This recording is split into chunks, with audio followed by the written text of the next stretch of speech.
Halo teman-teman, saya Dendi. Saya akan mempresentasikan interaksi manusia komputer, khususnya materi model komunikasi dan organisasi, analisa tugas, ubiquitous, design patterns. Ya, empat itu akan kita pelajari. Dimulai dari model komunikasi dan organisasi. Nah, apa itu model komunikasi dan organisasi? CSCW adalah studi mengenai bagaimana manusia berkolaborasi menggunakan teknologi untuk mencapai tujuan yang biasanya merupakan tujuan bersama.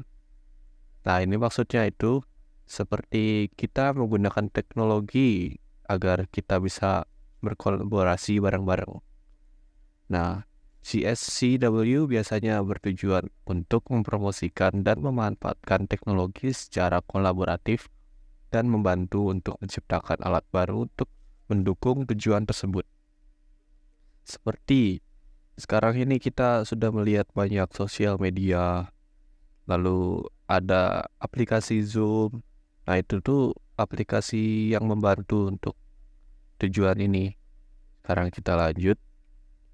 Sejarah dan inspirasi CSCW. CSCW pertama kali diakui pada 1984 dan berkembang menjadi forum utama untuk penelitian kolaborasi komputer.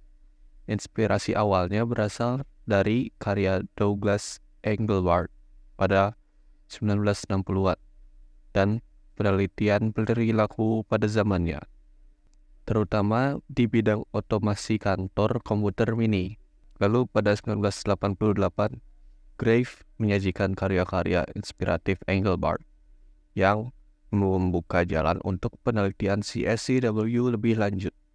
Lalu, teknologi CSCW mencakup komunikasi, berbagi informasi, dan koordinasi.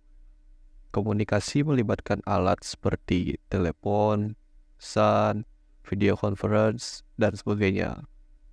Lalu, berbagi informasi bisa menggunakan papan tulis, wiki, maupun dokumen repositori. Koordinasi melibatkan alat seperti manajemen alur kerja dan kalender. Kemajuan dalam teknologi seperti media sosial dan analisis data semakin memperluas cakupan CSCW. Jadi sekarang ini kemungkinan udah nggak komunikasi, berbagi informasi, dan koordinasi doang nih. Pasti udah lebih luas lagi. CSCW terus berkembang seiring dengan perubahan teknologi dan kebutuhan kolaboratif. Tantangan dalam desain dan adopsi perlu diatasi, sementara peluang baru muncul dengan cepat. Peran etnografi dan analisis data akan terus menjadi jembatan antara penelitian dan aplikasi praktis dalam dunia kerja kolaboratif. Lalu kita lanjut ke analisa tugas. Apa itu analisa tugas? Analisa tugas adalah proses menganalisis bagaimana manusia melaksanakan tugas. Apa saja yang mereka lakukan, peralatan yang mereka gunakan, dan hal-hal apa saja yang mereka perlu ketahui. Pendekatan yang biasa dilakukan untuk menganalisa tugas meliputi dekomposisi, teknik berbasis pengetahuan, dan analisa berbasis relasi entitas. Lalu, penggunaan hasil analisis tugas. Analisis tugas outputnya ini adalah breakdown dari tugas yang dilakukan orang, teknik yang digunakan, alat yang digunakan, serta rencana dan urutan aksi untuk melaksanakan tugas tersebut. Seperti contohnya, kita ingin membuat kopi, kita harus ada urutannya. Dimulai dari mengambil gelas, menuangkan kopi, lalu kita bertanya pada yang ingin minum apakah dia ingin gula atau tidak. Kalau mereka ingin gula, kita tambahkan gula. Kalau tidak ingin, kita jangan tambahkan. Lalu dan sebagainya.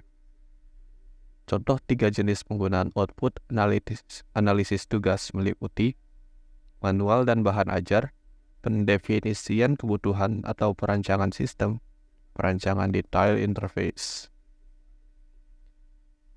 Jadi contohnya ada manual dan bahan ajar ini, kita jadi bisa ada bahan untuk mengajari orang dari analisa yang kita buat. Lalu misalnya untuk perancangan sistem atau pendefinisian kebutuhan ini seperti untuk membuat aplikasi, kita breakdown apa saja yang akan kita lakukan untuk aplikasi tersebut. Lalu untuk perancangan detail interface ini seperti kita bikin rancangan UI UX mungkin ya. Jadi kita lanjut dulu ya. Ubiquitous computing menjelaskan tentang integrasi teknologi komputasi pada barang atau lingkungan sehari-hari, seperti membuat barang menjadi interaktif, pintar, dan terkoneksi secara sempurna.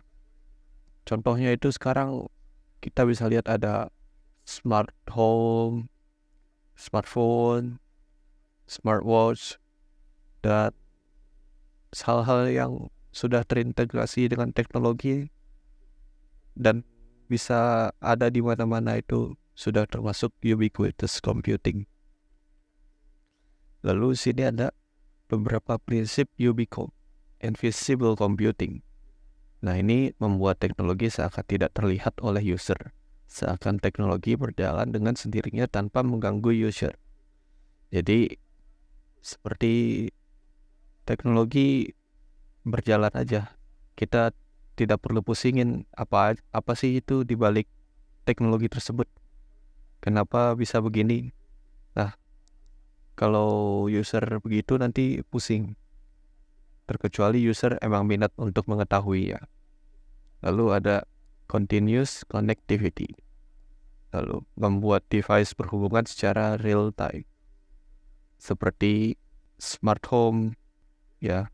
Lalu ada user centric design, berfokus pada pengalaman user pada dunia nyata seperti hal apa saja yang dibutuhkan user. Lalu mobile dan wearable device.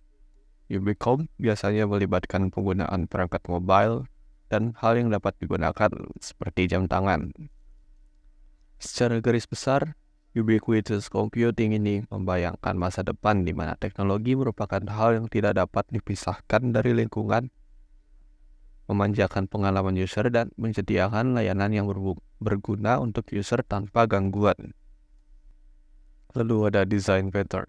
Design pattern dalam HCI merujuk pada solusi yang dapat digunakan ulang untuk masalah yang umum dihadapi saat perancangan interface.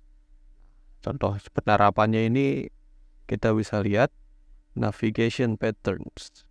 Sekarang orang sudah tahu kalau di Android itu di bawahnya biasanya ada 3 tombol. Nah, itu udah termasuk design patterns karena pengguna jadi tidak bingung. Atau mungkin sekarang sudah banyak handphone yang tidak menerapkan itu ya. Lalu ada input dan feedback patterns.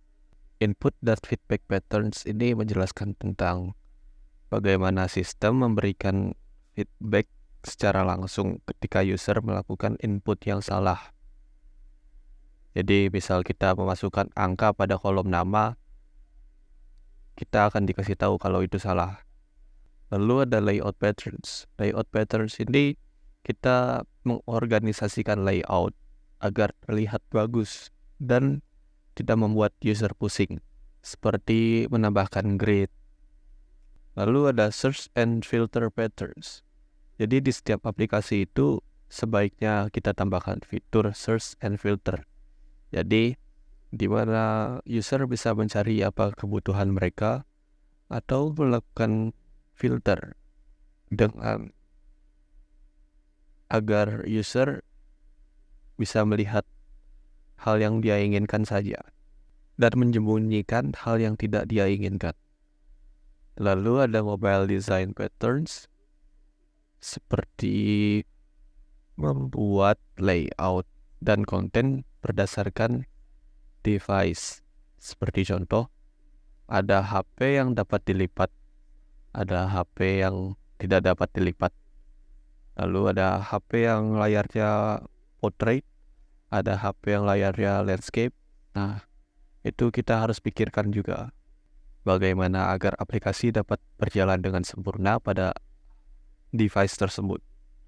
Lalu ada error handling patterns. Nah, jadi kita ketika ada error, kita harus tahu bagaimana cara mengatasinya dengan berkomunikasi secara clear.